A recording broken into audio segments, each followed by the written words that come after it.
nuestra presentación, en nuestra conferencia con el doctor Adrián José Perea Acevedo, que va a versar sobre las invenciones conceptuales, ficciones metodológicas y problematizaciones emergentes en la línea de investigación en subjetividades, diferencias y narrativas del doctorado en estudios sociales.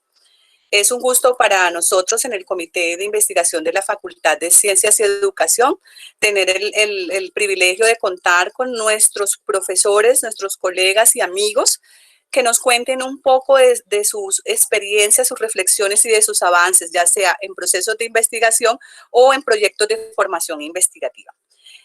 Voy a dar unas pequeñas recomendaciones para todos los presentes en aras de garantizar pues, la calidad de la transmisión, recordándoles que esta sesión va a ser grabada, por lo tanto les pedimos muy respetuosamente mantener sus cámaras apagadas.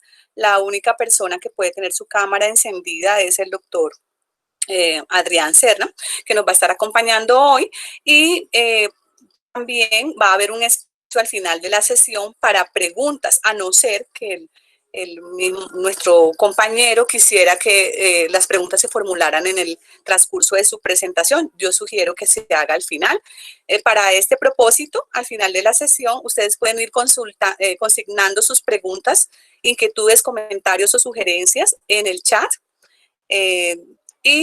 A renglón seguido, yo puedo habilitar el micrófono para aquellas personas que no quieran, que quieran hacer su pregunta de forma abierta. Entonces le damos la bienvenida al profesor Adrián. Voy a hacer una breve presentación de su hoja de vida. El doctor Adrián es doctor en filosofía, magíster en filosofía, filósofo de formación, director de la línea de investigación en subjetividades, diferencias y narrativas del doctorado en estudios sociales, investigador en los campos de la filosofía y la subjetividad, especialmente en lo referido a las relaciones entre verdad y poder a la luz de la obra de Foucault. Bienvenido, doctor Adrián. Pues el seminario es suyo. Bien, buenas tardes para todos. Muchas gracias por su asistencia. Pues en primer lugar agradecer profundamente el espacio que la facultad y el comité de investigaciones propone para hacer explícitos un conjunto de trabajos de corte académico y de corte social y político que llevamos a cabo en esta facultad y que está muy bien que se hagan públicos y que se dé cuenta pública de ellos. Si les parece, lo que voy a hacer ahora es compartirles una presentación mientras hago algunas explicaciones. Espero ser suficientemente breve y luego de eso escucho sus preguntas. Bien, compartamos.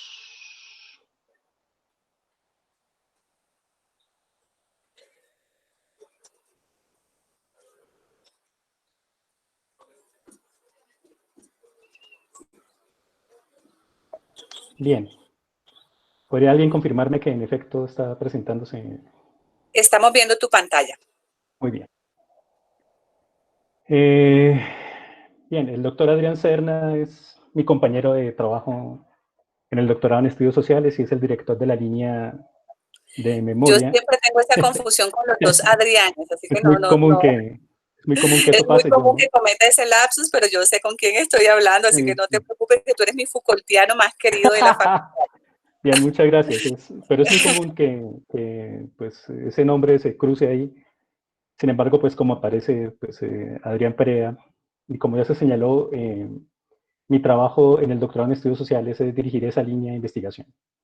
Bien, he titulado a esta presentación tal como aparece en un libro de próxima publicación que lanzará el doctorado en estudios sociales este semestre, si todo sale bien, tal cual como se llama el título, ¿no? Invenciones conceptuales, ficcionalizaciones metodológicas y problematizaciones emergentes.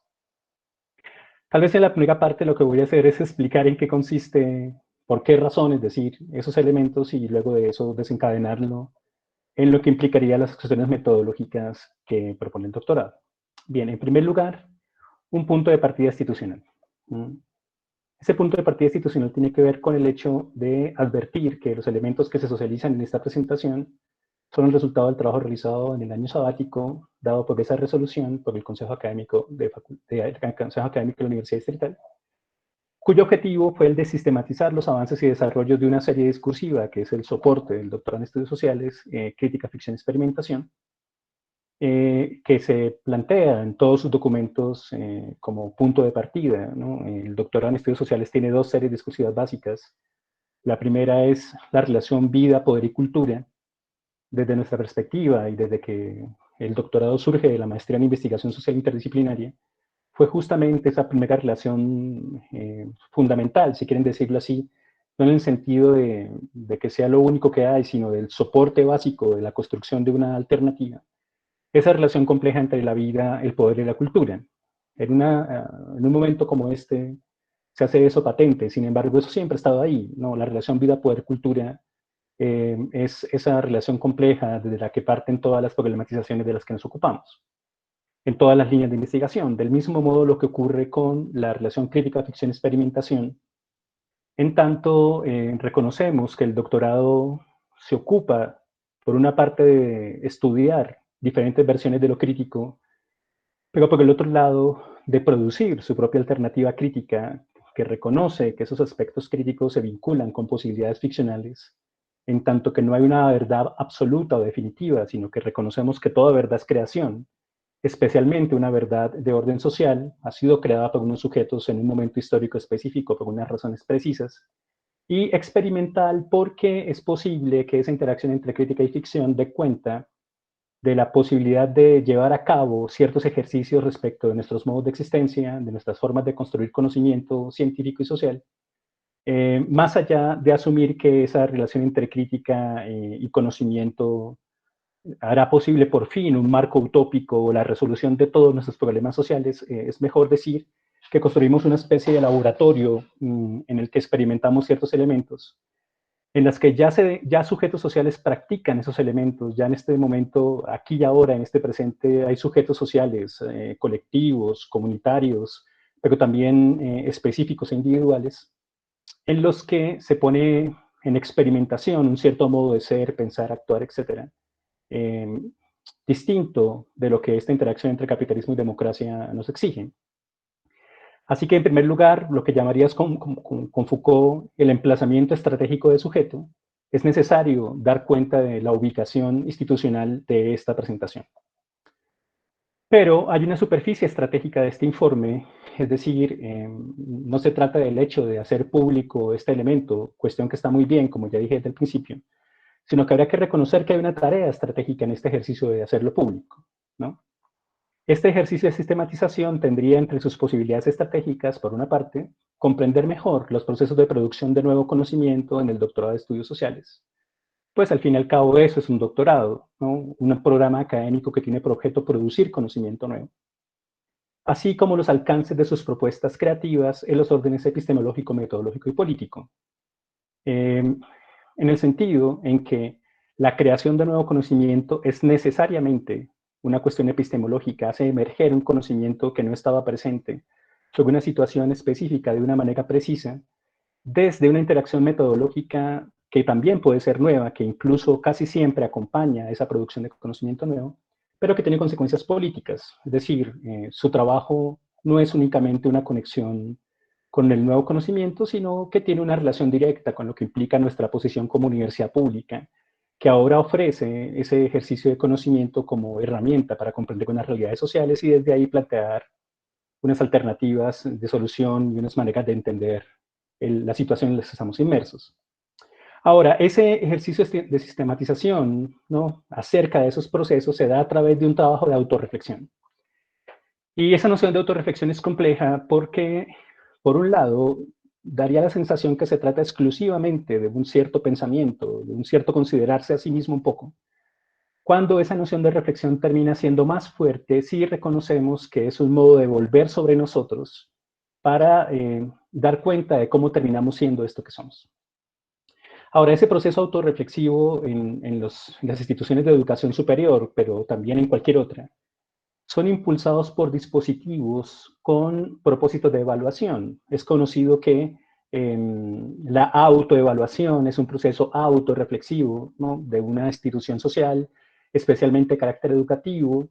Las personas que me escuchan, que están en educación superior, saben que tienen un proceso autónomo que llevar a cabo, un trabajo autónomo que llevar a cabo en su formación de educación superior.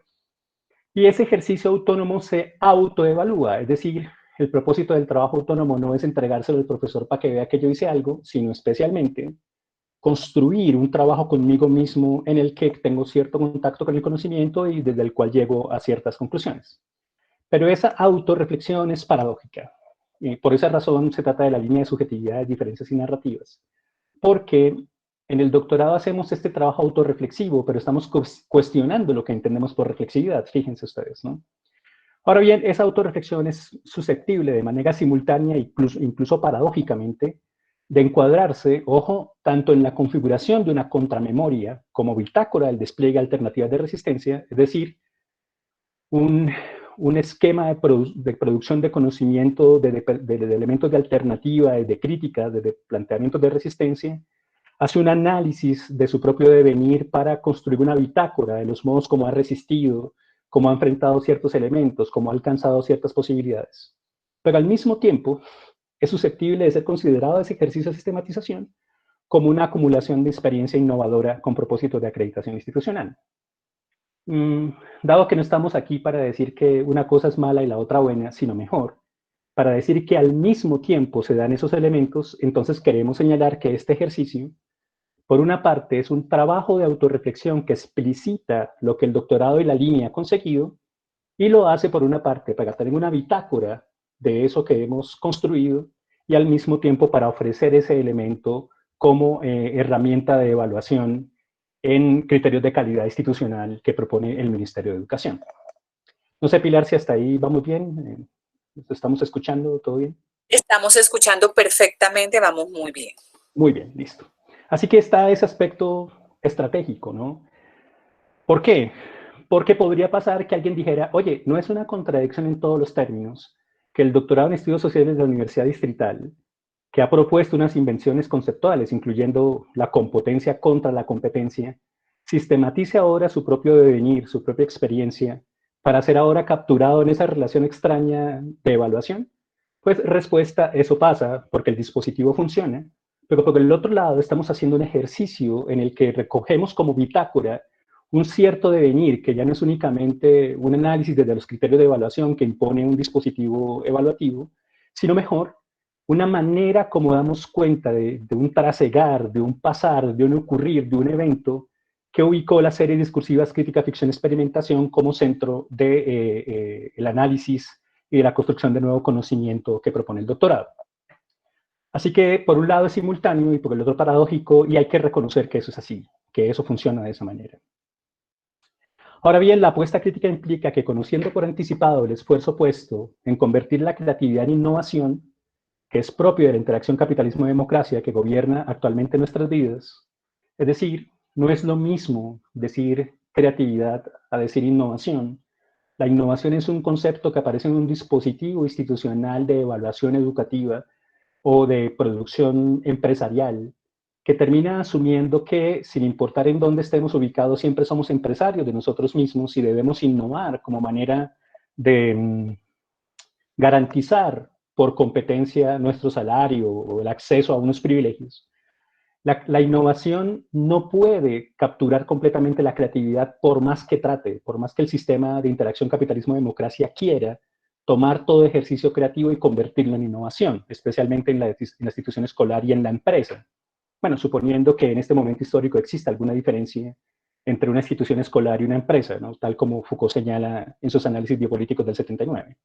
Más allá de eso, está claro que, asumiendo eso por anticipado, el hecho de que si un doctorado es un programa de producción de nuevo conocimiento, y ese nuevo conocimiento es, por un lado, un ejercicio creativo de unos sujetos sociales que se enfrentan a unos problemas a los que quieren ahora plantearle un ejercicio de pensamiento de manera precisa, justamente eso también pasa en una mercantilización del conocimiento en la que los doctorados se convierten en el soporte, en el sello que tiene alguien en su título de tener acceso a un conocimiento innovador sobre algo.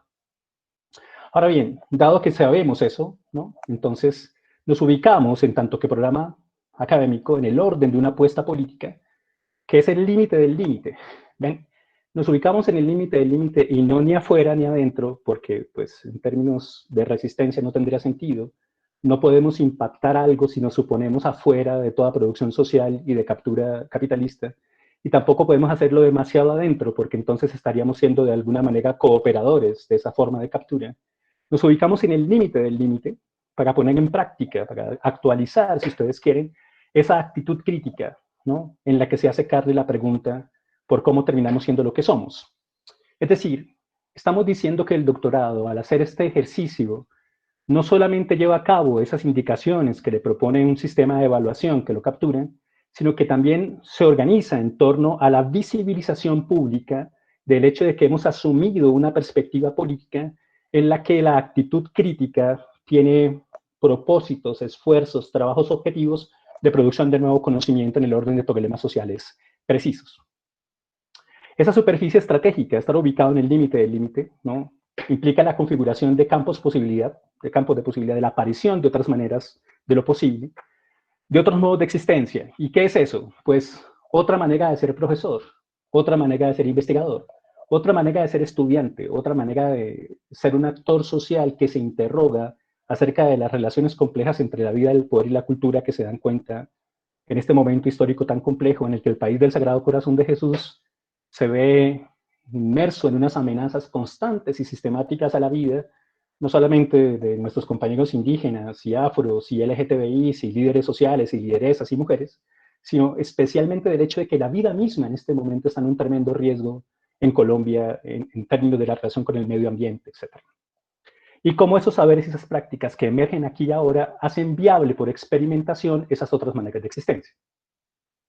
Claro, alguien podría decir, bueno, Perea, pero ¿cómo es que se es estudiante e investigador de doctorado de una manera distinta? Bueno, ubicándonos en el límite del límite, podemos jugar el juego de ser reconocidos públicamente como una institución acreditada de alta calidad, que al mismo tiempo construye, hace posible que la institución educativa haga emerger investigadores que traen alternativas que exceden la pura captura por innovación, que la relación entre director de tesis y dirigido no es la construcción privada de conocimiento, que garantiza unas competencias y que ahora hace posible el acceso por un salario cualificado a unos ciertos privilegios que se disfrazan de derechos. Nos negamos sistemáticamente a eso.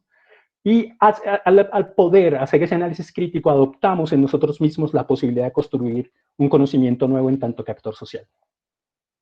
Bien, ¿seguimos conectados o...? Así es, seguimos conectados. Muy bien. En ese orden de ideas, pues ustedes podrán preguntarse, bueno, señor filósofo, ¿cuál es el lugar de una reflexión filosófica al proponer a los estudios sociales como campo epistemológico? ¿No? Es una pregunta que me han hecho muchas veces. Y es, ¿cuál es el lugar de la reflexión filosófica en eso? ¿Cuál es el papel de la filosofía en eso? Al fin y al cabo, que alguien diga que es filósofo no garantiza que sea un investigador de estudios sociales. Entonces, ¿cuál es el lugar de una reflexión filosófica en eso? Pues me parece que la mejor manera de contestar eso es plantearlo con Gilles Deleuze, en qué es la filosofía. ¿No? Me permito citar este texto, les prometo que es el único que voy a citar, no voy a citar más. En qué es la filosofía, Deleuze dice, el filósofo es el amigo del concepto, está en poder del concepto. Lo que equivale a decir que la filosofía no es un mero arte de formar, inventar o fabricar conceptos, pues los conceptos no son necesariamente formas, inventos o productos. La filosofía con mayor rigor es la disciplina que consiste en crear conceptos. Entonces fíjense que lo que acabo de decir de la diferencia entre creación e innovación se ubica en el papel de la filosofía en el arte, en el orden de crear conceptos. Así que crear conceptos no es terminar innovando, ¿no?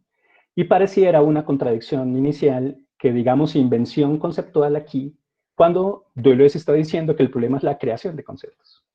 Pues lo que podemos decir es que todavía no nos podemos sostener en que sea la creatividad total de un concepto, porque el concepto tiene un devenir, porque necesita historia, necesita tiempo, necesita consolidarse, necesita crecer, interconectarse con otros conceptos, etcétera, si quieren revisar ese lugar de qué es la filosofía de Deleuze. Así que no podemos decir que ya hay una creación aquí porque nos falta mucho trabajo. Nos falta mucho trabajo, nos falta, diría Foucault, un poner a prueba estos elementos en unas ciertas realidades sociales para averiguar hasta dónde sí, hasta dónde no, por qué, etc. Así que no hay contradicción. El ejercicio filosófico tiene, en este caso, en el doctorado en estudios sociales, la posibilidad de proponer unas invenciones conceptuales que aspiran a ser creaciones, ¿sí? Y que aspiran a hacerlo porque se ponen a prueba en un horizonte histórico. Así que no podemos decir de entrada que ya son creaciones. Hace falta ponerlos cada vez más a prueba para averiguar hasta dónde sí, hasta dónde no, etc. Siendo eso de esa manera, entonces quisiera expresar un conjunto de invenciones conceptuales que hemos organizado y, si nos alcanza el tiempo, pues hacer visible cómo eso impacta una propuesta metodológica y política. La primera de ellas es la invención de convergencia crítica, ¿no? ¿Qué es eso que es una convergencia crítica? Entonces, la definimos así. Se entendería por convergencia crítica a la emergencia de articulaciones ontológicas, epistemológicas, éticas, estéticas, políticas, producidas por las problematizaciones sociales de la actualidad. Tal emergencia construye una primacía epistemológico-política de las problematizaciones situadas que demandan alternativas metodológicas no susceptibles de encuadrarse en una perspectiva convergente de corte inter o transdisciplinar. Se trata de ficcionalizar y experimentar posibilidades de investigación que se ocupen de las articulaciones que produce la problematización, más que mantener las disciplinas y sus reglas epistemológicas en el refugio de una convergencia en torno al problema. Bien, yo sé que esta definición es compleja, podemos gastar 3 o 4 horas ocupándonos de ellas, pero voy a contar con su generosidad para explicar ciertas cosas. En primer lugar, es convergente porque el privilegio no lo tienen los métodos ni las disciplinas, el privilegio lo tiene la problematización que expresa un sujeto social específico. Es decir, en tanto que un sujeto social específico, y entre más específico mejor, establecen sus luchas subjetivas en las maneras como se enfrenta a unas formas de captura, como quiere ser de otro modo, como se niega a ser determinado estudiante, como no quiere tener cierta determinada identidad sexual, como no quiere llevar a cabo cierta carga acerca de su idea de género, etc. En ese enfrentamiento subjetivo aparecen un conjunto de expresiones que los sujetos lanzan a lo social, que no están dadas por el privilegio de una disciplina anterior, de una ciencia anterior, de un conocimiento anterior, sino por su lucha, su enfrentamiento, su transformación, su cambio, su búsqueda. En ese orden de ideas, en el doctorado en estudios sociales, insistimos en que lo primero es ubicar los sujetos sociales y sus preguntas, sus exigencias, sus luchas, sus enfrentamientos, sus expresiones, sus creaciones. Y luego desde ahí vemos cómo ellas exigen, promueven, solicitan, diseñan, crean formas de conocimiento nuevas. En ese orden de ideas hay unas articulaciones, partimos de ahí, que aparecen en esas problematizaciones, en la que lo ontológico, lo epistemológico, lo ético, lo estético y lo político se vinculan, y es posible hacer visible cómo es que esos elementos se vinculan. Si me permiten un ejemplo sencillo, puedo plantear. En lo que significa ser un investigador en un doctorado, como ya dijimos, podría pasar que alguien asumiera que el doctorado es el título que garantiza unas ciertas competencias que tienen por objeto hacer que mi salario crezca en el orden de, ¿no?, del acceso a unos privilegios, etc. Cuando unos estudiantes de doctorado, cuando unos investigadores sociales cuestionan esa producción de conocimiento, quieren ser otros, se preguntan si lo competente es suficiente, si eso es lo que debe pasar, etc. Al plantear todo ese conjunto de preguntas, lanzan un enfrentamiento a unos discursos de diferente orden, económicos, políticos, pedagógicos, etc., para hacer aparecer preguntas inicialmente ontológicas. ¿Qué es eso que es ser un estudiante? ¿Cómo se ve desafiado eso que es ser un estudiante de esta perspectiva? O, por ejemplo, epistemológicas. ¿Qué pasa cuando esta noción de estudiante que cuestiona estos elementos tiene esta diferencia de conocimiento, se conecta con estos saberes sometidos, estos saberes no reconocidos por una academia, etc.? Establece una cierta relación consigo mismo, en la que dice que será de cierto modo, tendrá cierta actitud, hará cierta cosa, que esa es la cuestión ética. Dirá que puede crear unas ciertas relaciones sociales de cierto modo, impulsará esas posibilidades creativas de cierta manera, que es la cuestión estética. Y en el orden político implica unas nuevas modalidades de asociación, unos modos de asociación distintos, etc. En ese orden de ideas, fíjense, podría pasar que al reconocer que es la problematización la que aparece, la expresada por unos sujetos sociales y políticos, esa problematización es susceptible de ser encuadrada desde la manera como afecta esos diferentes aspectos, y al hacerlo podemos dar cuenta de esas articulaciones desde diversas posiciones críticas. Entonces, cuando eso pasa, ya no se trata de que haya una crítica que hay que aplicar. Es muy común en la investigación social que algunos estén demasiado prisioneros de una cierta idea de crítica y crean que esa crítica puede aplicarse a cualquier elemento social, cuando lo que hemos dicho, o de una disciplina, cuando lo que hemos dicho es que no es ni la crítica, ni la disciplina, ni la ciencia, etcétera, la que tiene el privilegio lo tiene la problematización. En esa problematización es posible, entonces, hacer visibles esas interconexiones, más que decir que esa situación se ve ordenada como punto de conexión de diferentes disciplinas. Entonces hay una situación social X, la pandemia, por ejemplo, y entonces a esa situación social X le traemos la virología, la economía, la medicina, la sociología, y a cada una de ellas las mantenemos como disciplinas mientras el evento sigue intacto. No, lo que estamos diciendo es que en este evento, en este acontecimiento, hay unas problematizaciones precisas que desafían esos saberes, les dicen que deben reorganizar sus modos de crítica, y ahora no se trata de estar convergentes en torno a la problematización, sino la conexión, la emergencia que aparece de ahí, que es necesario hacer visible, en un orden que, decimos acá, es ficcional y es experimental porque, bueno, no podemos dar cuenta de una verdad total y absoluta sobre eso. Lo máximo que podemos hacer, plantear un conjunto de ficciones.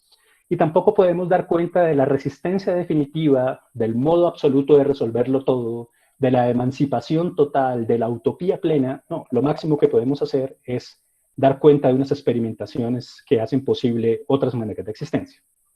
Bien, no sé si frente a esto, yo sé que esto genera muchas preguntas porque es un concepto fuerte, complejo, pero me pregunto si hasta ahí vamos bien, Pilar, ¿cómo se ve la cosa?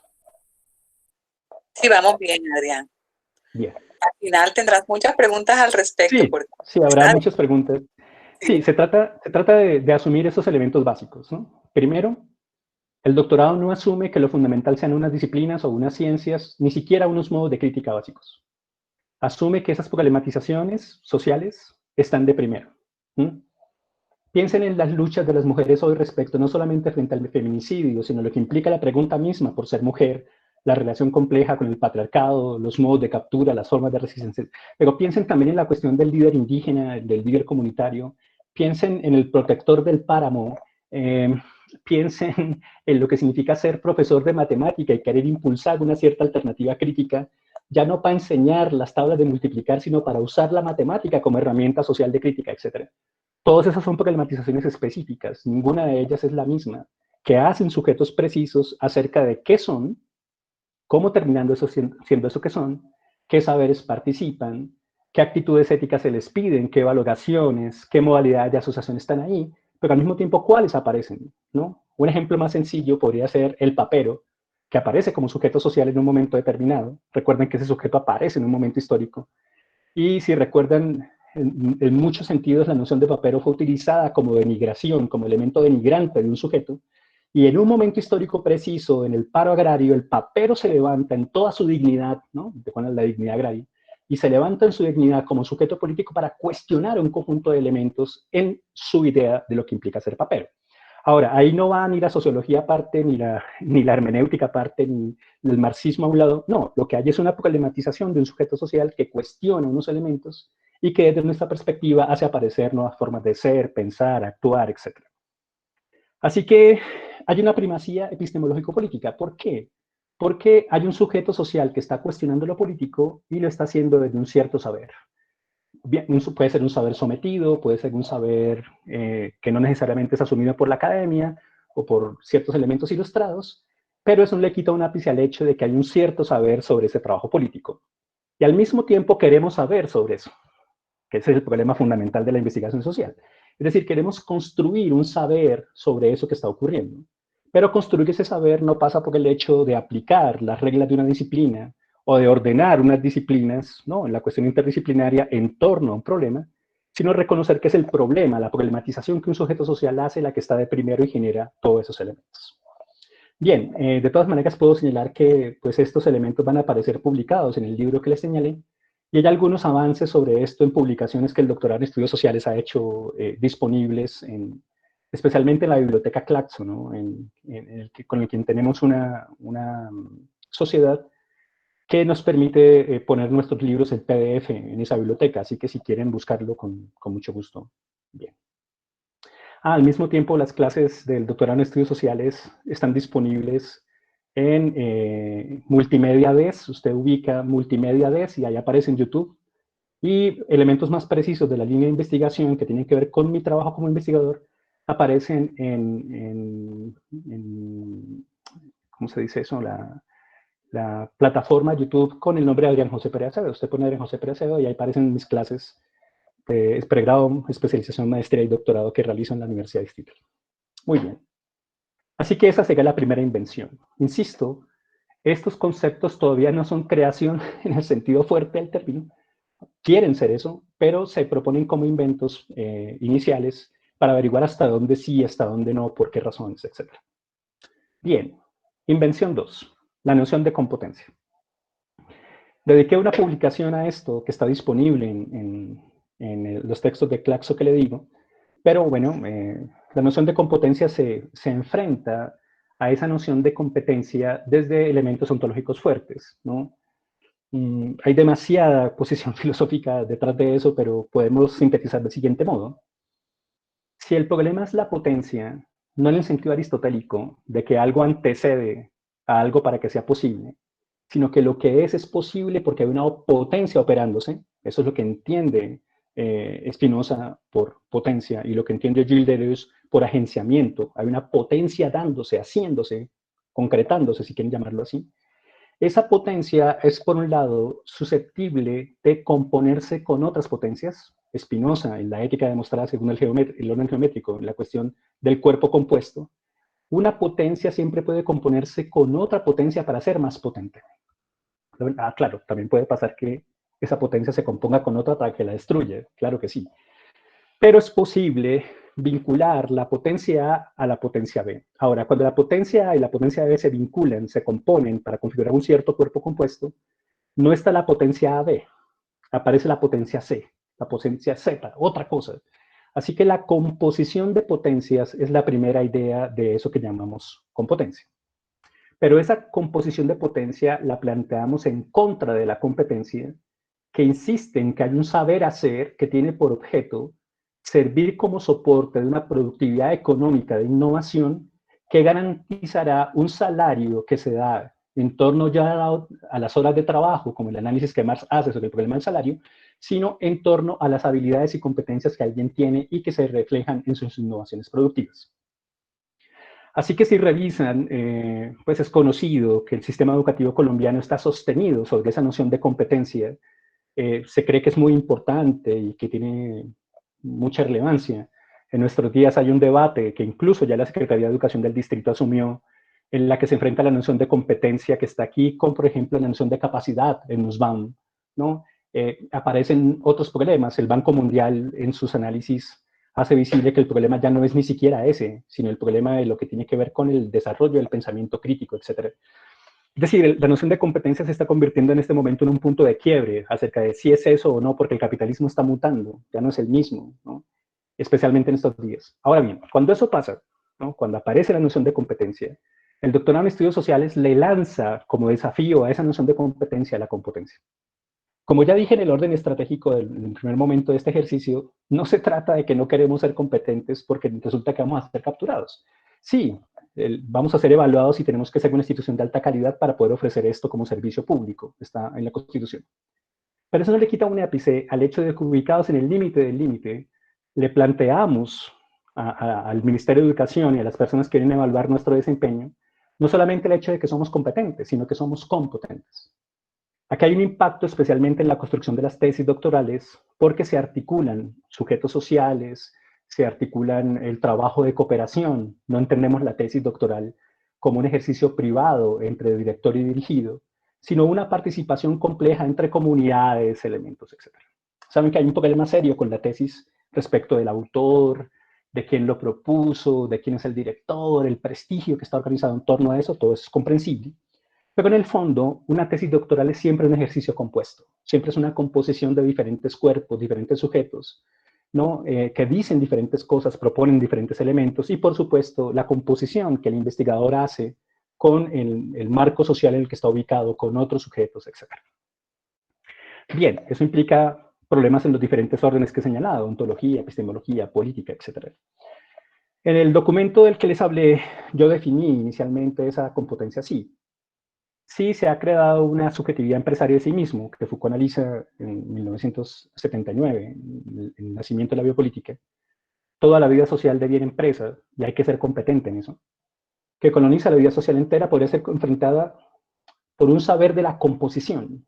Fíjense, no un saber del competir o el de ser competente, sino un saber componerse.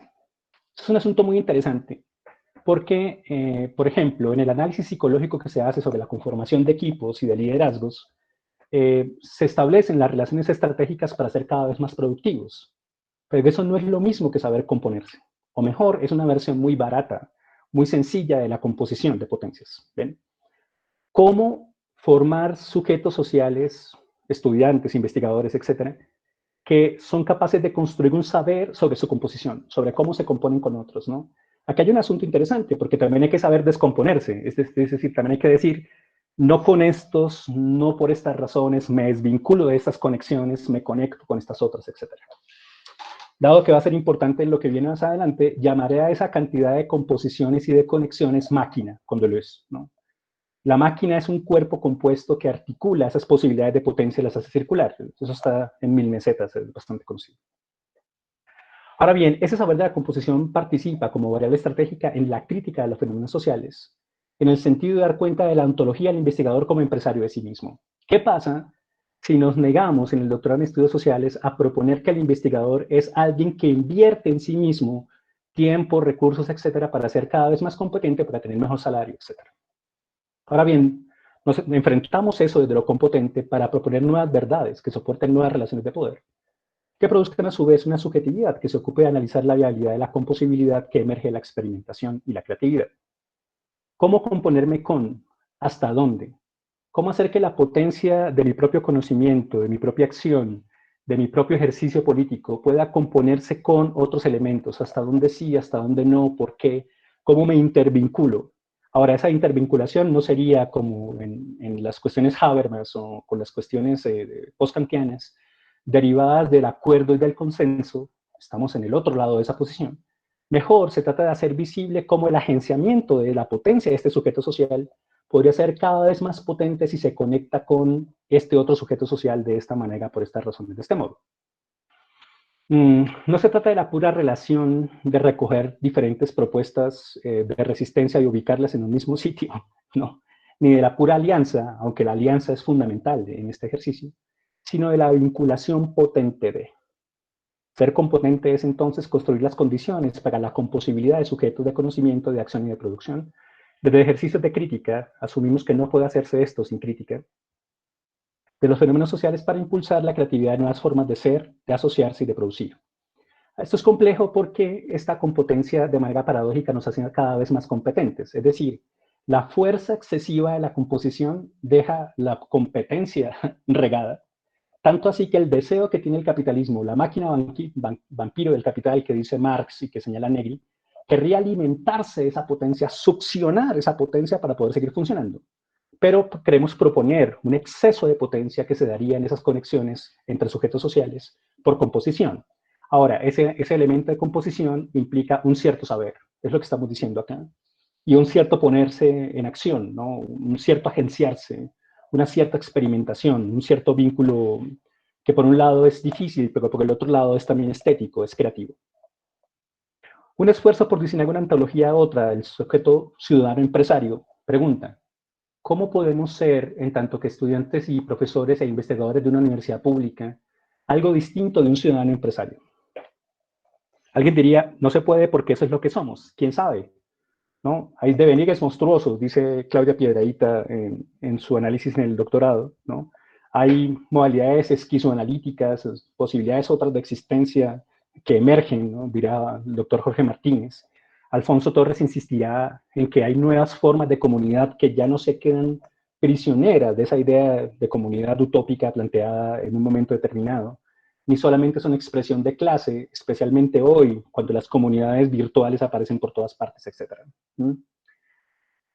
Así que es alguna cosa distinta de ese ciudadano empresario desde una epistemología de un saber componerse, que se articula en una ética afirmativa de la potencia, es decir, nos negamos al hecho de ser competentes para ser competentes, y lo que implica que no asumimos ser capturados por la máquina vampiro capital para seguir funcionando, sino queremos afirmar por exceso esa potencia.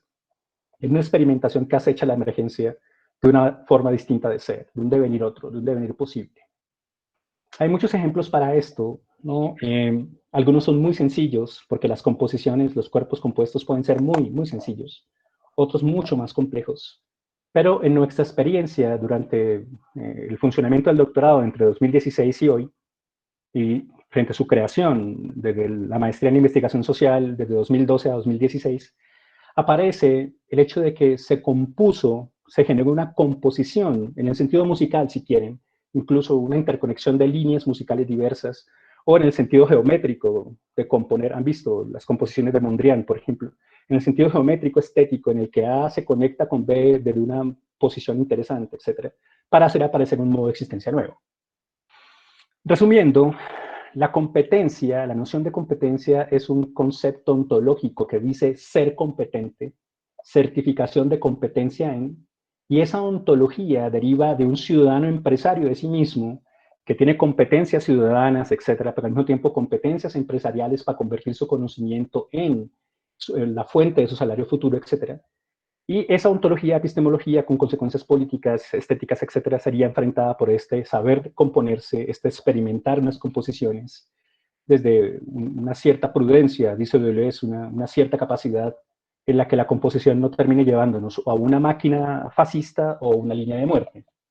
Quizá vieron una película bastante famosa que se llama La Ola, en la que la composición de esos cuerpos deseantes, etcétera, que están ahí, termina justamente en una experimentación fascista, ¿no?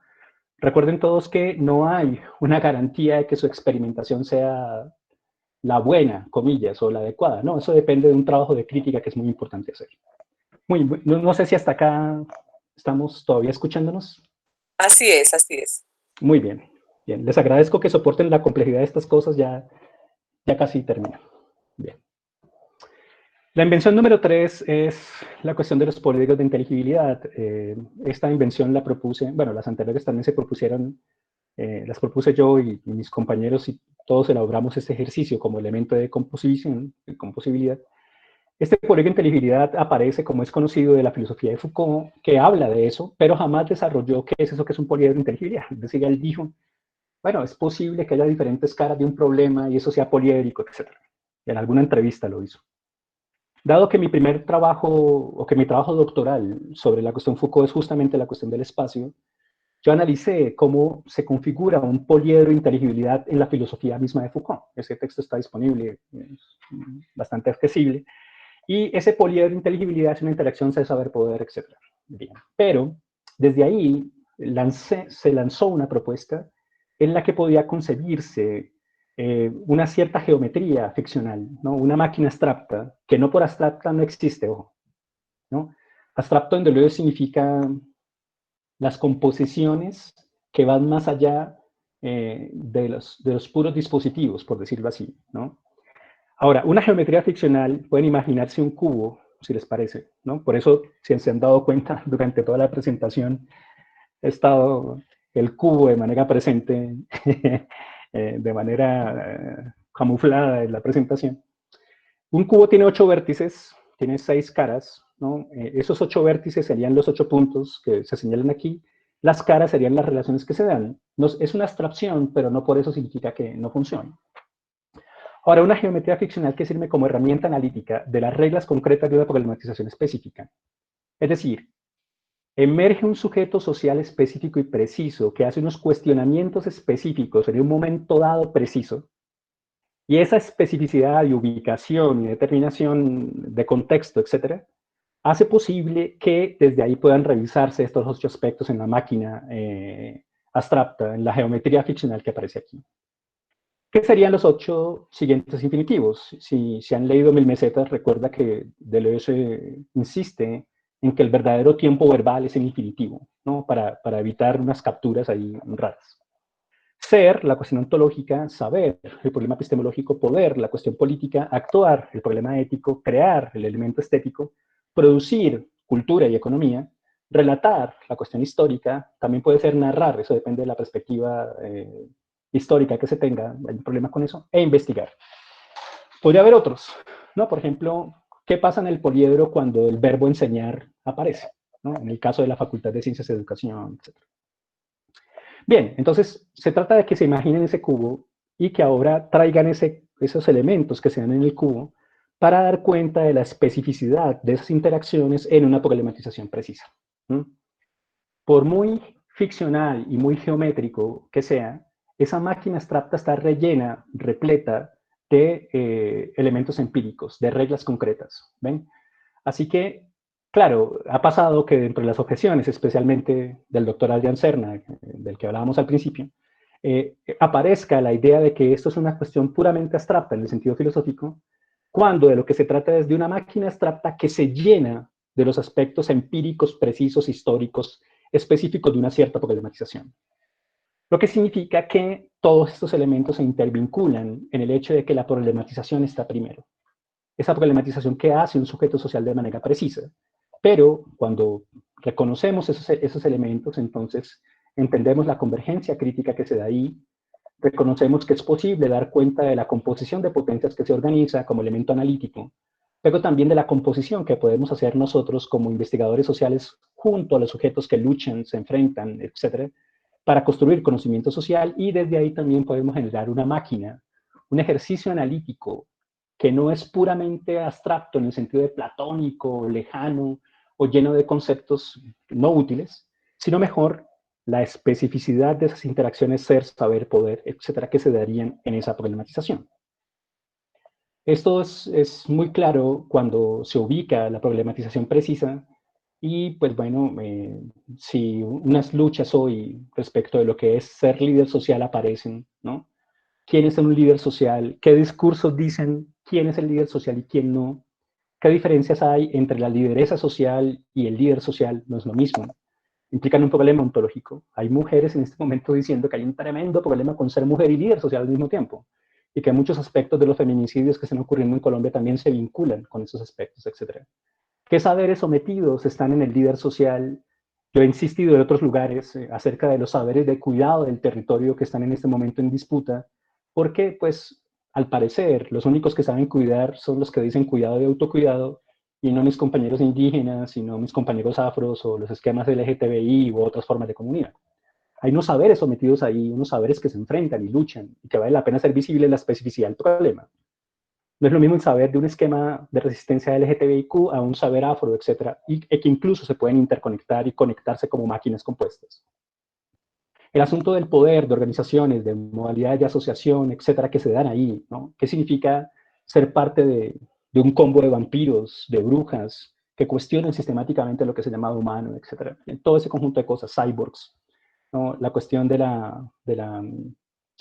biohacking, ¿no? Del alterar el cuerpo de cierta manera, que es la tesis doctoral que nuestro primer egresado planteó y que tal vez vieron su sustentación. Así que en este caso el poliedro es una herramienta analítica, que es una geometría ficcional porque hay que imaginárselo inicialmente como un cubo, podría ser otra cosa, ¿no? Otra clase de poliedro, pero inicialmente esos 8 aspectos podrían ser más, 50, 60, aunque entre más elementos más complejos, y dar cuenta de esas interacciones, ¿no? Cómo el ser líder social o lideresa social tiene un cierto saber, unas ciertas maneras de asociarse, desafía unas luchas políticas, propone unas creatividades, organiza unos modos éticos, desafía unas posibilidades de existencia, etc. Así que es abstracta la máquina, y esa máquina abstracta tiene esos 8 puntos iniciales, pero está repleta, llena de elementos empíricos, y con eso funciona.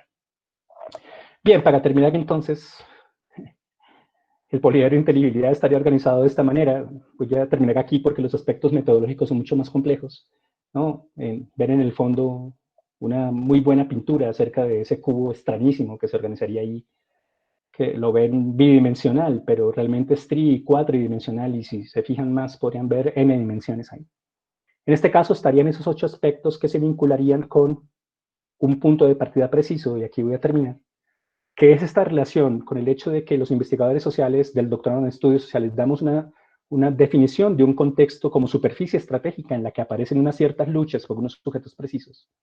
En esos elementos emerge un acontecimiento en el que esos sujetos cuestionan de manera precisa el contexto en el que están capturados o ubicados, Desde ahí, esos cuestionamientos, esas preguntas, esas luchas se plantean como formas de problematización y esas mismas problematizaciones se actualizan en nuestro presente, han pasado, se actualizarán en el futuro. Así que hoy reconocemos muchas luchas que son distintas, pero vinculadas con elementos del pasado. Y no se trata de que sean las mismas luchas, sino una actualización de ellas. Lo mismo pasa con unas preguntas que nos hicimos en el pasado. Hoy no nos hacemos las mismas preguntas, sino que las reconfiguramos en el orden de esta interacción. Les quedo debiendo lo que implica la máquina de preguntas, que son 8, también las preguntas básicas, 8 preguntas básicas, que se interconectan con estos 8 aspectos, que a su vez se interconectan con estos 8 criterios. Bien, pero si quieren ver esto de una manera más precisa, pueden revisar las clases de la línea que están ubicadas en el canal de YouTube. Pueden revisar eso en cualquier momento, está disponible. Bien, me parece que puedo terminar acá y escuchar sus preguntas. Muchísimas gracias, Adrián, por esta maravillosa presentación. Como te dije, siempre escucharte es fascinante. Creo que de las personas que he leído que trabajan Foucault, tú eres una persona con la que uno puede como aterrizar un poco Foucault, ¿no? Su lenguaje es denso.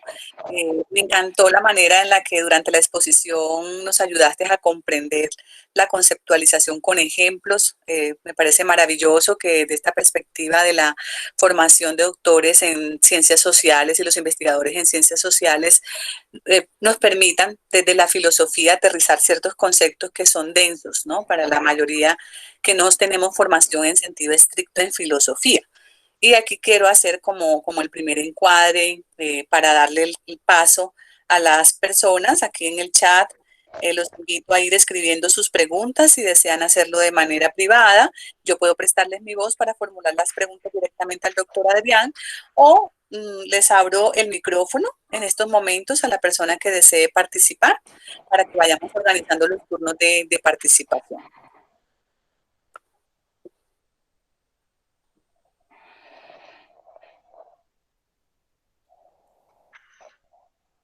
¿Preguntas, querida audiencia?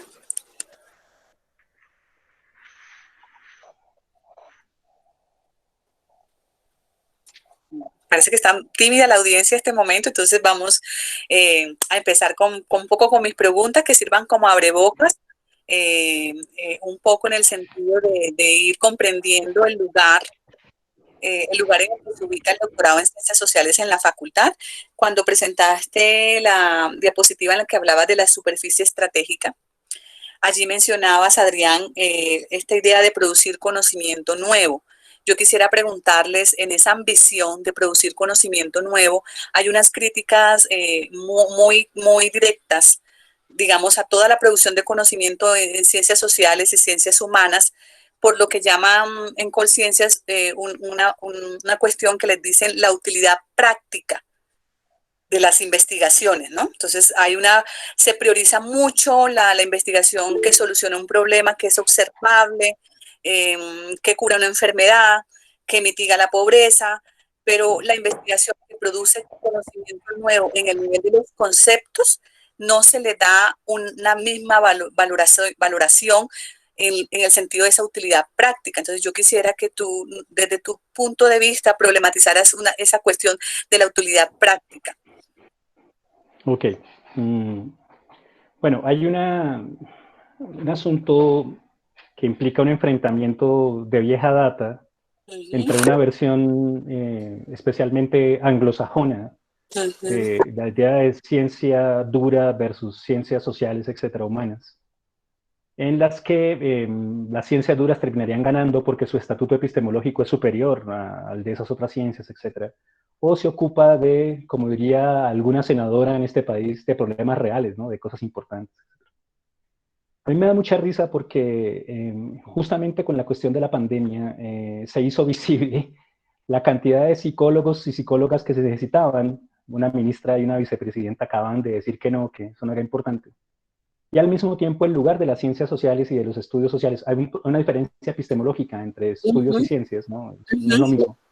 Pero para avanzar rápido y no quedarnos en eso, podemos decir que Hay un momento en el que la virología es fundamental, la neurobiología es fundamental, etcétera, pero los Ujú. aspectos sociológicos también, ¿no? O sea, en una situación como esta se hace patente que el acontecimiento solicita unos saberes que no son únicamente comillas de ciencias duras. Yo creo que eso se va a quedar en la visión evaluativa de esa noción de ciencia dura versus ciencia blanda, Ujú. eh, porque pues cada vez es más claro que esos saberes no se ubican Ajá. simplemente como modalidades explicativas complejas, etcétera, sino que aparecen justamente como elementos para comprender mejor una situación y desde ahí proponer ciertas alternativas. Lo que lo lleva de nuevo a lo que hemos dicho desde el principio, ¿no? Lo fundamental es la problematización. Ujú.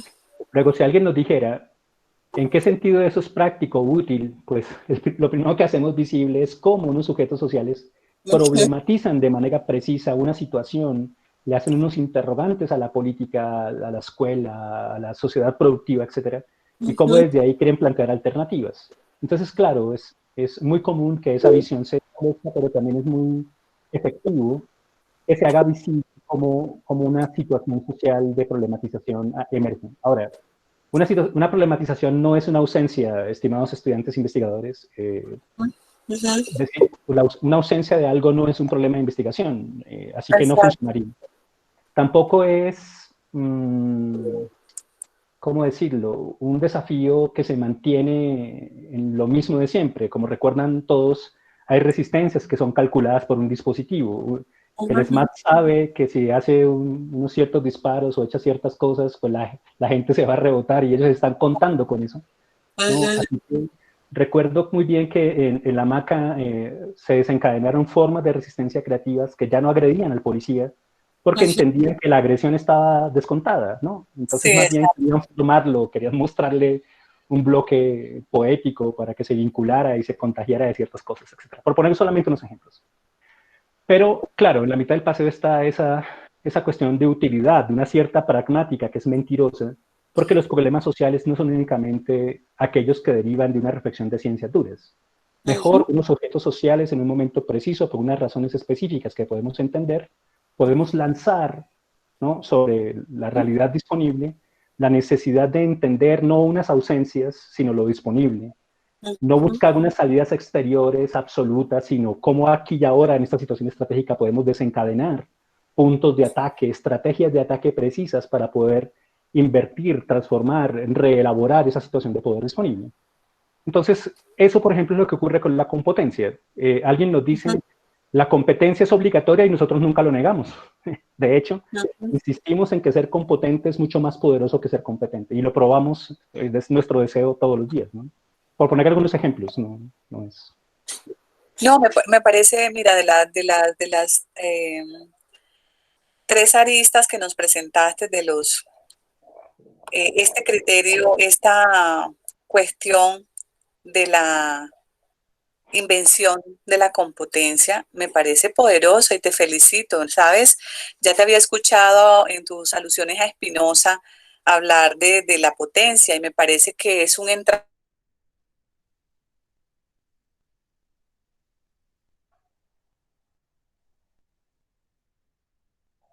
¿Me desconecté? No, profesor Adrián, quizá a la profesora Pilar se le fue el internet, se Ah, quedó ok. internet, pero entonces mientras reactiva su conexión a internet, hay varias preguntas que realiza en el chat de Gustavo Andrés Arias Puyo. Pregunta que cuál ha sido el mayor choque de realidad a la hora de desempeñarse en la carrera. ¿Has tenido algún momento en que hayas querido abandonar todo y de ser así, qué te detuvo a hacerlo? No me imaginé que iba a contestar preguntas personales en este ejercicio. Quizá lo que sí podamos decir es que Gustavo y todos los demás, la crítica es una elección. Es decir, la crítica implica una actitud, un asumirse en serio ciertas cosas. Y si ha leído que la ilustración de Kant y las consecuencias de eso en otras filosofías, Hegel, Marx, etcétera, hacer crítica implica, como diría Foucault, un cierto coraje, la verdad, un trabajo corajudo en ciertas cosas. Y es cierto que en algún momento ese ejercicio se choca contra la persistencia de los modos de captura, porque bueno, los modos de captura son persistentes, ¿no? Así que es posible traer tres P's, mientras Pilar ya se encuentra en uno. Tres P's Volví, para que... volví. Hola, Para, hola, voy a terminar de contestar una pregunta, Pilar, y volvemos, ¿vale? vale. Entonces, tres P's que valdría la pena tener en cuenta, ¿no? Bueno, en la sociedad narcoparamilitar que nos gobierna en Colombia, las tres P son plata, plomo o prisión, ¿no? Esa es la manera como este sistema tan atopolítico negocia las formas de dominación severa y terrible en la que nos enmarcamos. Y uno podría, claro, sentirse muy mal frente a eso, pero quizás podamos proponer tres P's. La primera P es la P de paciencia, ¿no? Foucault dice en qué es la ilustración, no en qué es la ilustración de Kant, 1784, sino qué es la ilustración de Foucault, 1984. Foucault dice paciencia, ¿no? La paciencia que da forma a la impaciencia de la libertad. Ten la paciencia de hacer la crítica. Ahora, pues uno podría tener la paciencia de hacer la crítica, pero alguien podría decir, ole, y si se nos escapa el momento preciso, y si esta resistencia no cuaja, y si, claro, siempre es un riesgo. Pero también es un tremendo riesgo no hacer el trabajo crítico y suponer que todas las resistencias valen lo mismo. Cuando el ejercicio de la crítica, al menos en Foucault, es hacer visible una situación estratégica en la que se configuran unos puntos de ataque que se organizan de cierto modo preciso en un modo táctico. Así que atacar de manera específica uno de los elementos precisos es justamente lo que significaría la resistencia. Piensen en lo que acabamos de decir respecto del enfrentamiento entre competencia y competencia. Mientras la competencia se ubica como esa interacción ciudadano-empresario de sí mismo, lo que hace el doctorado es lanzarse sobre ese punto que es tan importante y tan valorado para decir que esa no es la única forma de existencia viable, habría más. Así que paciencia, ¿no? Con Foucault, ¿no? La segunda, pues así como el capital persiste, pues también hay que persistir, ¿no? Hay que persistir en la crítica. En ocasiones es difícil, las condiciones no están dadas, uno pasa por ciertos aspectos, sí, claro, pero habría que persistir, ¿no? Y por último, una cuestión deleuziana, ¿no? Deleuze es muy clave en eso, hay que ser prudentes. Prudentes no en el sentido de que mi coraje se acabe, o en el sentido de que no sienta que debo arriesgar ciertas cosas, sino prudente a la hora de establecer con precisión cómo es que la experimentación tiene unas ciertas reglas, llega hasta aquí, quiere hacer cierta cosa, para no terminar siendo terminar o en una línea de muerte o terminar en un agujero negro fascista. Porque podría pasar que alguien dijera, la solución para esto es matarlos a todos, que es justamente lo que está haciendo la estructura narcoparamilitar que nos gobierna. ¿Qué hay que hacer? Matarlos a todos. Ahora, ¿cómo terminar generando una resistencia que sea una afirmación de la vida, una afirmación potente, creativa, etcétera? Pues eso implica experimentación, pero también implica algunas reglas, ¿no? ¿Cuáles son? Bueno, eso es un trabajo analítico que hay que hacer. Bueno, no sé si esas tres P puedan servir como respuesta inicial.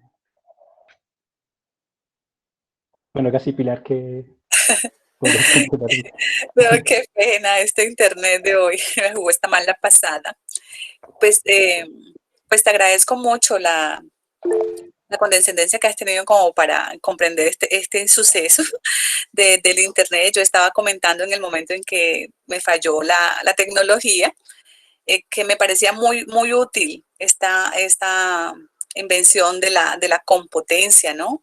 Eh, a mí me parece de mucha utilidad para expresar a todas aquellas personas que no nos sentimos identificadas con las competencias. Me pasa mucho que por obligación los sílabus de los programas que nosotros enseñamos en la universidad traen ya como incluidas competencias ciudadanas, competencias laborales, y a mí eso me causa un escozor, pero es un formato que la institución aborda y a mí siempre me toca hacer una problematización, y yo no encontraba un mejor artefacto, ¿no? Como para ubicar allí. Y creo que el tuyo me va a servir muchísimo y de verdad te lo agradezco. Y sí veo ahí una utilidad maravillosa para todas estas personas que no nos sentimos cómodas con esa noción de competencia. Entonces te agradezco muchísimo esto, ¿no? Entonces yo Gracias, Pilar. voy a ceder un poquito como mis preguntas para darle paso a las preguntas de la audiencia. Acá tenemos, no sé si estaba respondiendo la de creo que esta persona, Gustavo Andrés Arias Puyo. Esa fue la que acabé de contestar, sí. Ah, ok, perfecto. Miremos la acreditación.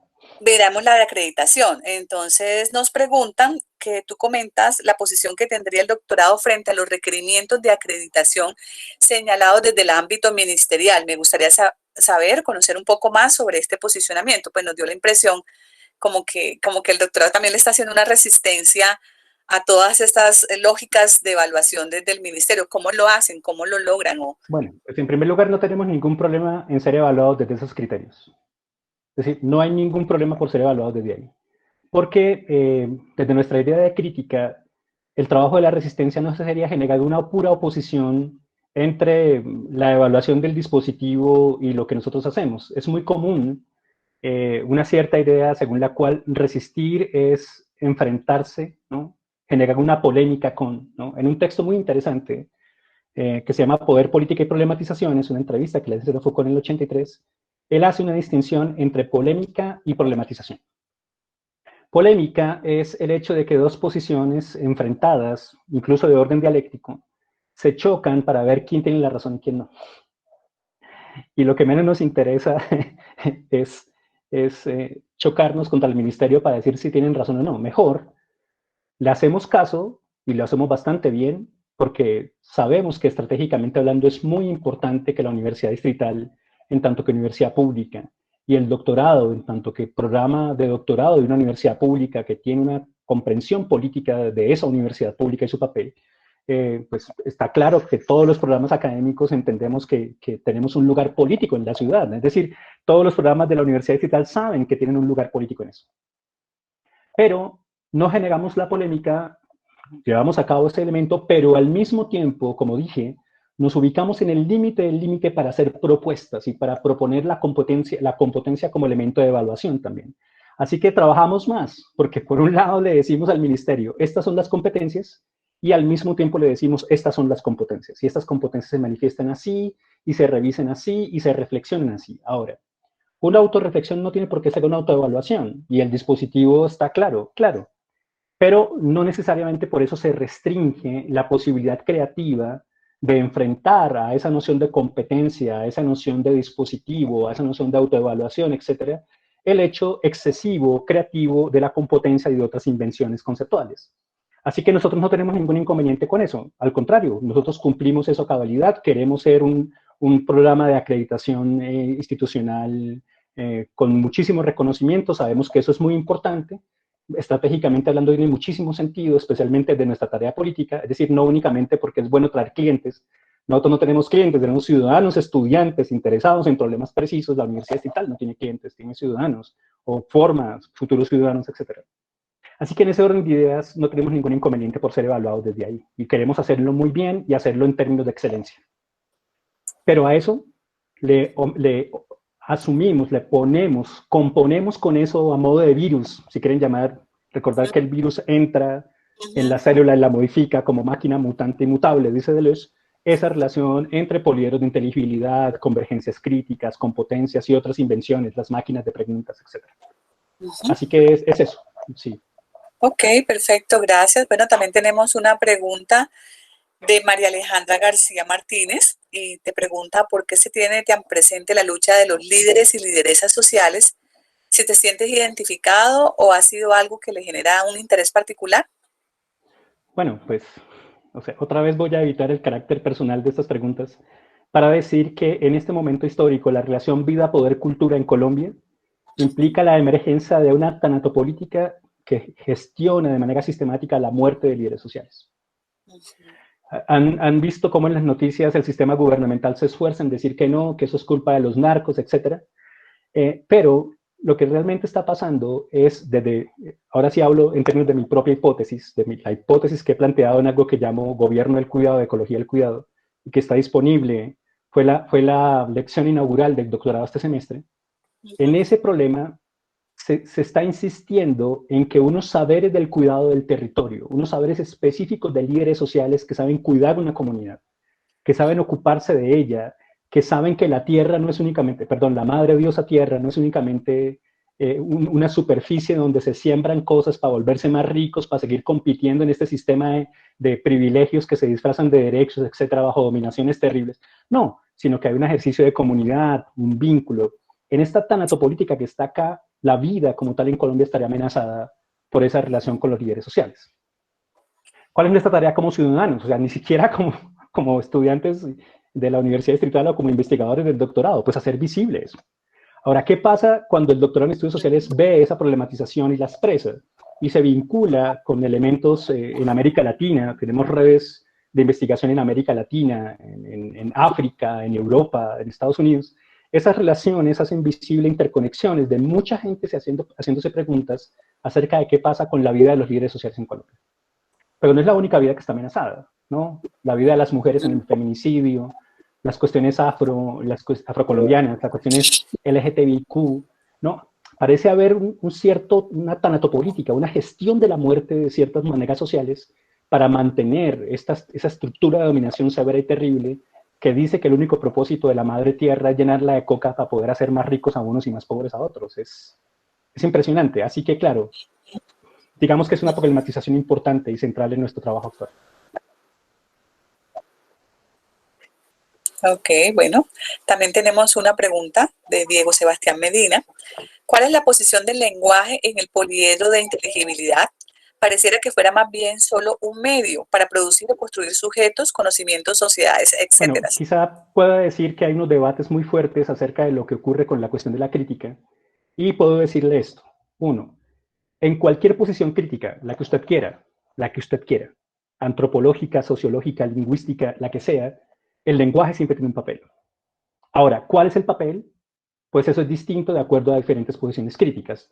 Lo mismo ocurre con la historia, no hay crítica que no sea histórica. Es decir, todo ejercicio crítico es necesariamente histórico.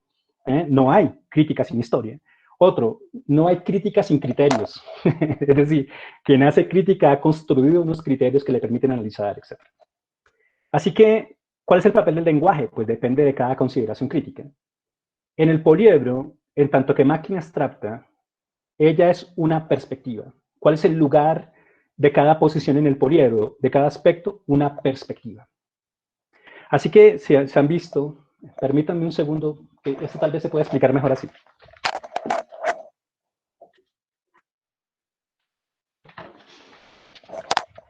Aprovecho la ventaja de que aquí hay un cubo. ¿Lo ven? Sí.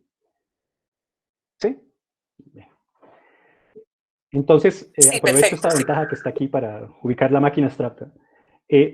Cuando esta máquina se conecta con la problematización, no se trata de que esto ya esté definido, comillas, el interior, porque es abstracta, se llena del elemento histórico preciso de la problematización. Ahora, yo puedo girar el poliedro para ubicar una cierta perspectiva y unas ciertas relaciones. ¿Cuál es el papel del...? Pero sube el cubo a la cámara porque no vemos lo que Sí. estás haciendo con las manos. Entonces giro el cubo y organizo unas perspectivas distintas, pero al mismo tiempo unas relaciones. Es decir, yo puedo hacer un énfasis en lo político y conectar lo epistemológico, lo ontológico, etcétera, o puedo moverlo y establecer unas relaciones distintas. Lo que implica que en este caso esos aspectos son criterios que se llenan de la perspectiva que se da en el marco de la problematización precisa. Bien. Así que si el lenguaje es ahí medio o no, quizá esa idea de medio tenga que ver con una noción de crítica, especialmente en un enfrentamiento entre las posiciones del lenguaje que dicen desde el pragmatismo que el lenguaje es su uso, o que dicen con Wittgenstein que el lenguaje es lo que es el caso, etc. Heidegger, el lenguaje es la casa del ser, etc. Todo eso. Cuando aquí decimos simplemente que en un momento histórico determinado, unos sujetos sociales expresan, dicen, articulan, construyen discursos, obras de arte, protestas, manifestaciones deseantes, de cierto modo específicas, susceptibles de ser ubicadas desde una cierta perspectiva, ¿no? En la que no hay un antecedente que diga qué es eso, sino que queremos saber cómo se ve desde esta perspectiva eso que está pasando allá. Así que claro, sí, yo sé que en efecto eso es nietzscheano, que es Nietzsche el que nos enseñó cómo se hace la perspectiva, que la noción de ficción es muy nietzscheana. Les recomiendo que lean De verdad y mentira en sentido extramoral, un texto muy pequeño de juventud, pero que es muy claro al respecto de en qué sentido la verdad es ficción, etc. Para reconocer el aspecto ficcional de lo que proponemos. Esto es una posible versión de eso que está pasando ahí nada más. Pero digamos que inicialmente, para no construir todo un debate acerca de esto, de las escuelas lingüísticas que están ahí, digamos que se trata de una perspectiva en la que se ubica una cierta manera de establecerse la expresión. Me gusta más la noción de expresión que la de medio, si le parece, Diego. La expresión, de algún modo, de ciertos sujetos sociales o alguna situación específica. Ok. Gracias, Adrián. Bueno, tenemos también de Ivonne Alexandra Martínez Aramillo. Pregunta, ¿los poliedros de inteligibilidad, al ser una herramienta política, como lo mencionó anteriormente, cómo estos 8 aspectos pueden llegar a ser trascendentes gracias a que estos analizan un problema específico? Bueno, eso más con la metodología, ¿no? Lo que no.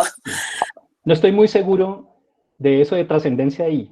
No sé qué quiere decirse ahí, pero si de lo que se trata es si es efectivo o no. ¿Sí? Okay. Si se trata de eso, porque digamos que no se trata de conseguir una trascendencia hay un problema metafísico en la mitad de eso, si es la utopía la que viene a salvarnos, si es el reino de los cielos o algo exterior a nosotros, o una subjetividad racional plena, trascendental. No, mejor, podríamos decir que en efecto consideramos que llevar a cabo un cierto ejercicio de crítica permite hacer visible cómo es que se pueden desencadenar estrategias específicas de resistencia. Así que no, es cierto que no todas las resistencias se conectan con lo crítico. Y es cierto que hay aspectos éticos vinculados con lo crítico. Es una pregunta que los investigadores del doctorado se hacen todo el tiempo, pero que siempre respondemos desde el mismo modo. La crítica es una elección. No todo el mundo quiere hacer crítica. Uno creería con Kant, y que es la ilustración y la derivación de eso en Habermas y en otros, que entonces, en tanto que sujetos racionales trascendentales, todos estamos impulsados a ser críticos. Quizá, pero hay un hediondo lío cuando reconocemos que la crítica es una acción, un elegir, ¿no? Foucault dice, una inservidumbre voluntaria, una indocilidad reflexiva, un negarse a actuar de cierta manera para hacerlo de otro modo, un analizar cómo es que uno está inmerso en unos esquemas de sujeción para desujetarse de ellos. Así que sí, claro, bueno, entonces, digamos que por una parte, el hecho de que ese ejercicio crítico haga visible la superficie estratégica para averiguar dónde es que hay que atacar y cómo, atacar en el sentido amplio del término, no crean ustedes que eso es una posición terrorista, porque muy probablemente nos está escuchando por ahí alguien que nos quiere hacer una trampita y diga que es que estamos proponiendo aquí esquemas terroristas. No, faltaba más. No. Atacar en el sentido de ser creativos para proponer la emergencia de una manera distinta de existir. Se trata de eso. Ok, gracias, Adrián. También tenemos una pregunta de Carolina Martínez Uceta. Profesor Perea, buenas tardes. ¿Cuáles serían las formaciones, entre comillas, configuraciones no geométricas del devenir ontológico sin captura? Sí, muy bien, muchas gracias. Es una pregunta muy interesante. Está formulada en el lenguaje de Rossi Braidotti y de Gilles Deleuze, ¿no? De la influencia de Deleuze sobre el pensamiento de la cuestión de la conformación de las figuras, etcétera, en Braidotti. Deleuze tiene una manera de decir eso, ¿no? Que es la relación desterritorialización, reterritorialización, ¿no? Sí, claro, uno podría suponer que existe un espacio privilegiado de la ausencia de captura. Uno podría suponer eso. Deleuze pone el ejemplo en Mil Mesetas, ¿no?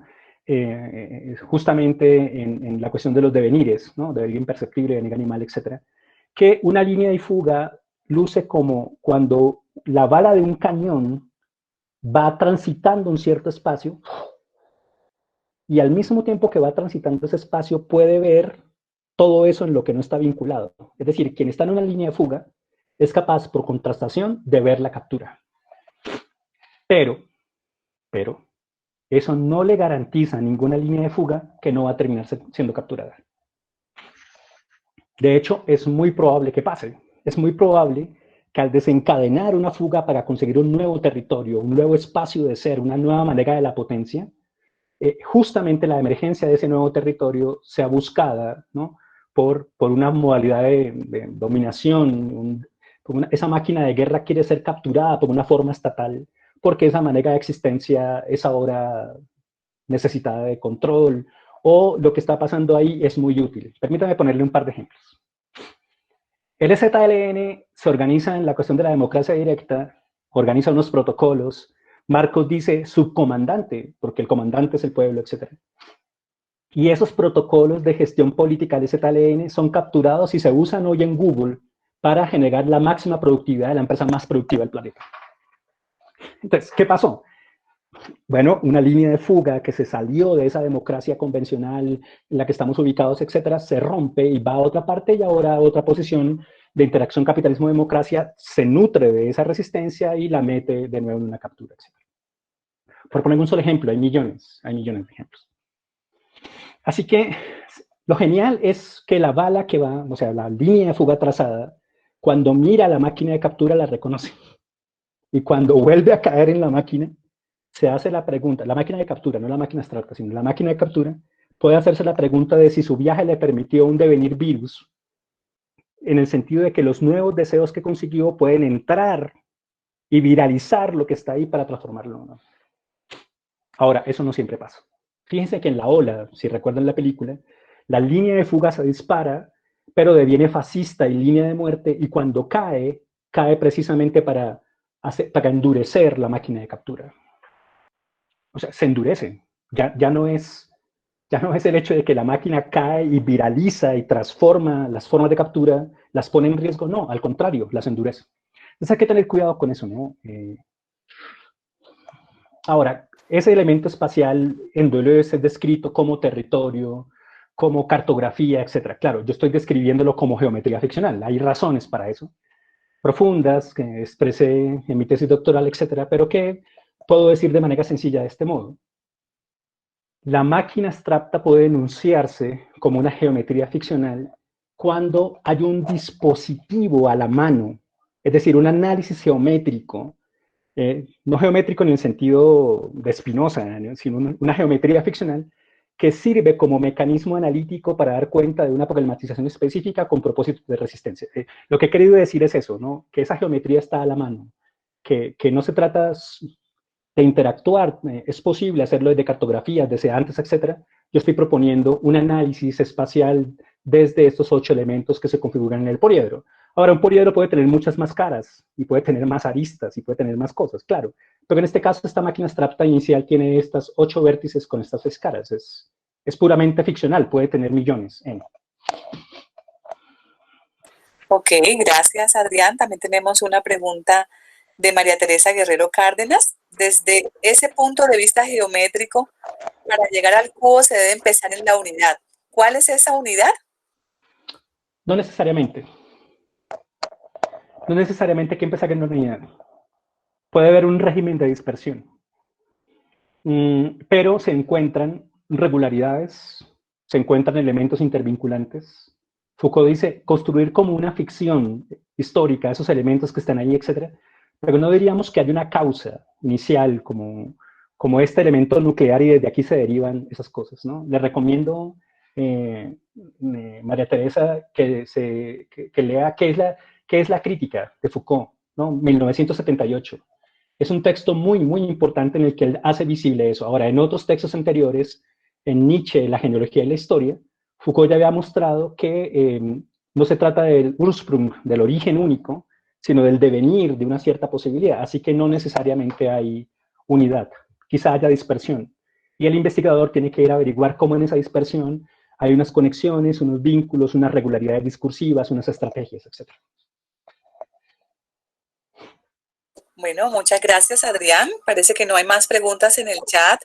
Yo quisiera cerrar preguntándote cuándo fue publicado el libro y por qué tú nos recomiendas que debemos comprar el libro. ¿Qué hay en el libro que no nos mostraste hoy? Bueno, ¿Para qué va a servir este libro? Bueno, en primer lugar debemos decir que el libro no está a la venta porque el libro se publica en el programa del doctorado en estudios sociales. Oh, maravilloso. Y está disponible para investigadores sociales en físico, pues, cuando aparezca. Igual que el resto de las colecciones del doctorado. Es posible ir a las instalaciones del doctorado que quedan en Paiva. Bueno, por estos días todos estamos cerrados, etc. Pero insistimos en que esos elementos no pueden ser un asunto de ese orden. Ahora, Sí. la universidad tiene una editorial que vende libros y eso está muy bien, eso hay que hacerlo, pero nosotros no lo hacemos porque tenemos un presupuesto en tanto que doctorado para publicar esos libros y entregarlo como herramienta a investigadores sociales. Pero además de eso, todos los libros del doctorado en estudios sociales están disponibles en la plataforma Claxo. Es decir, en la biblioteca Claxo están todas las colecciones que hemos publicado están todos los artículos de todos los investigadores, así que digamos que eso está disponible ahí y va a estar disponible ahí. En el futuro cercano, este semestre, ese asunto de quedar listo. Ok, bueno. Bueno. ¿Qué está ahí? Pues toda la elaboración filosófica y pedagógica y metodológica que está un poco en la mitad de esto, porque ahí se hacen visibles las máquinas de preguntas que las investigaciones en la línea han hecho.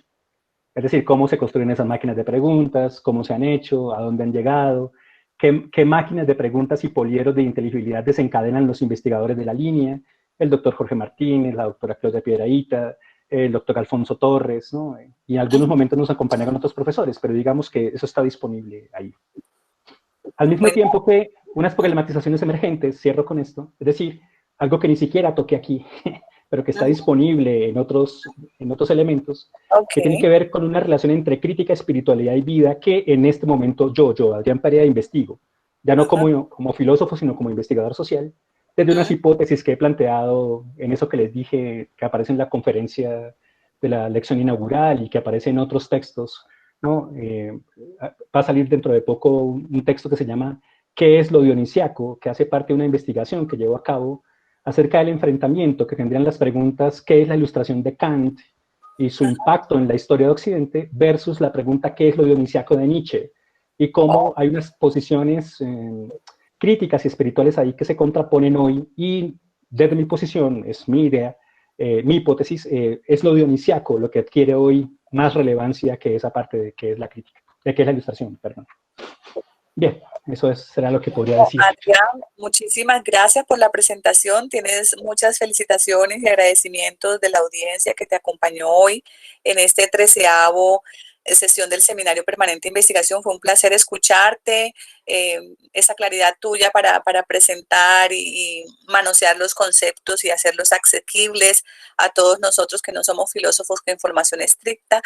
Abre un horizonte y un panorama maravilloso para la investigación en ciencias, en estudios sociales. Creo que es una oportunidad maravillosa para que todos aquellos que estamos estudiando un doctorado o somos profesores accedamos a todo este saber que se está produciendo en el doctorado. Y muchas gracias por tu presentación.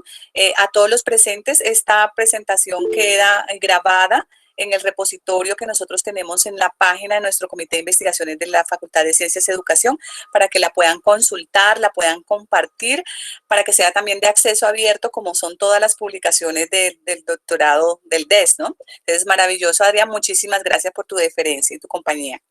No, yo quisiera agradecerle a la Facultad de Ciencias y Educación, al Comité de Investigaciones, a la Oficina de Acreditación.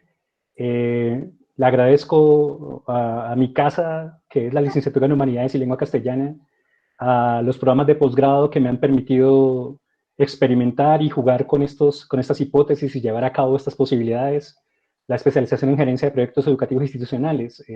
Lo que he expresado aquí se da desde el marco de la investigación social, pero tengo unas hipótesis conectadas con esto que impactan la educación, especialmente en eso que implica formar un directivo docente. Todo eso está en el canal de YouTube, si quieren revisarlo. Y al mismo tiempo la maestría en investigación social interdisciplinaria y el doctorado en estudios sociales. Yo les agradezco inmensamente su trabajo, su posibilidad, la apertura, la escucha, el diálogo y la crítica que se ha realizado acerca de estos elementos que he expuesto hoy. Muchísimas gracias a ti, Adrián, nuevamente, y te estaremos volviendo a invitar porque tu trabajo es muy amplio y tienes muchas aristas y muchas cosas que compartir para nosotros en la Facultad de Ciencias y Educación y para toda la universidad y para todos los invitados, personas que no son de la universidad que se vincularon el día de hoy en nuestra 13ª sesión del Seminario Permanente de Educación. Que tengan Cuando bonita... me inviten, con mucho gusto. Que estén muy bien, hasta luego.